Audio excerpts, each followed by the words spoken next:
All right, so welcome geometry students. We are going to start our last half of the chapter in Unit 10, where we just took our quiz on circles, and we're going to start into starting to find distances and things of that nature in a plane. And I decided I should make an appearance in this video. Hi everybody. And so you'll see me in the corner of your screen, but we're going to be finding the distance between 2 points in a plane today. And the good news is this is nothing new. We've done this before, and I'm going to see if I can make this really simple for us. So we need to know the distance between these 2 points, between this point -4, 1, and this point 2, -2. The problem is that's a diagonal distance, and we can't measure a diagonal distance. So what we're going to do is use previous information and the fact that it's easy to count squares vertically up and down and horizontally left and right. It's easy to count squares that way. And we're going to use that to find the distance between these 2 points. So to do that, I'm going to go ahead and draw in a dotted line here. And let's make that line be maybe this kind of funky green color. And I'm going to say, I'm going to draw to get from this point to that point. I'm going to draw a path that we would take by making right-angled turns. It's what we call taxicab geometry. And so we say the distance from this dot to this dot would be easy to go from there to there, but in a city street, you have to go down and you have to go over. And you see what that does is that creates a right triangle. And so in order to find the distance between 2 points on a plane, we're going to try to make this as easy as possible using information we already have. I can count my taxicab distance by saying the taxi had to drive down 3 blocks and drive over 1, 2, 3, 4, 5, 6 blocks to get to my destination. But then if we say a bird flew in a straight line on that path, how long was the bird's flight? Because we're finding this diagonal distance. We've set up a Pythagorean's theorem problem. So to go from this point to this point on the solid line, we could find that distance by simply doing Pythagorean's theorem, understanding we're always going to be looking for the hypotenuse, because that's going to be the diagonal distance between the 2 points. So we're going to go through and just review really quickly stuff you already know about Pythagorean's theorem.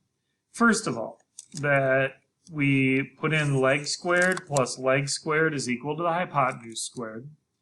3 squared is 9. 6 squared is 36.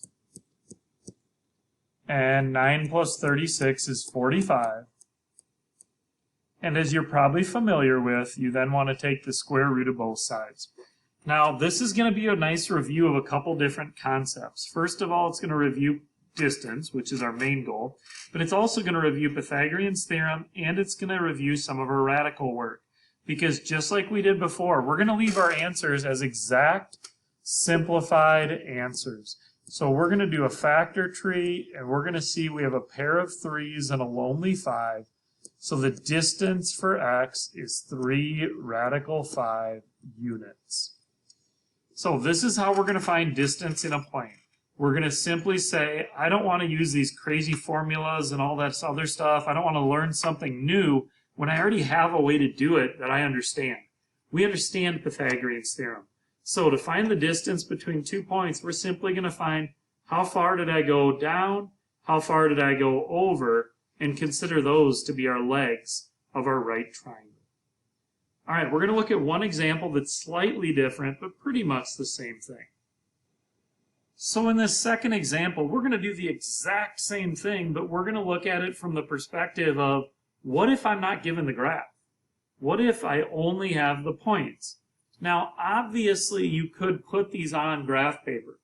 But this concept has to be applicable to larger things than just single-digit numbers on graph paper. This could be points that are 72, -125, and we don't want to draw those points on a graph. So, in order to find the distance between these 2 points, that diagonal distance, we're going to visualize the right triangle we're building in our brain. and we're going to say in our x value, we were at 3, and we went over to -1. So in our brain, we're going to see how many squares did I go to go from 3 to -1. Well, I have to go 3 squares to get to 0, and 1 more to get to -1. So I went 4 squares. And the good news is, we don't have to worry about positives and negatives and all that stuff, because we're going to square it. And when you square it, it's going to turn out to be positive anyways. So we're going to say I went 4 squares to go from 3 to -1.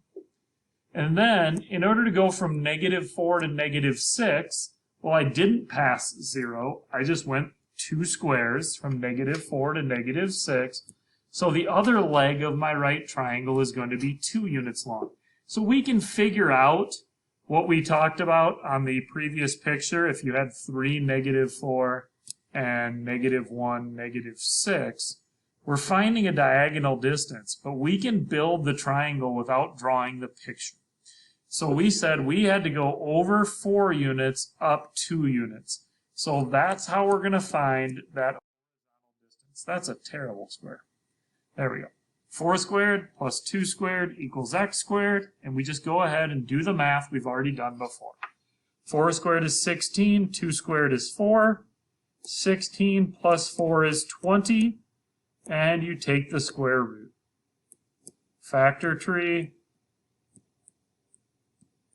and we see we have a pair of 2's, so therefore the distance is 2 times the square root of 5. So for those of you that were comfortable with our Pythagorean's theorem and our radical work, this is going to be a really simple idea. In order to find a diagonal distance in a coordinate plane, you simply find how far over you went, how far up or down you went, and put those numbers into Pythagorean's theorem, because by doing that, you've built a right triangle. All right, that's it. Good luck.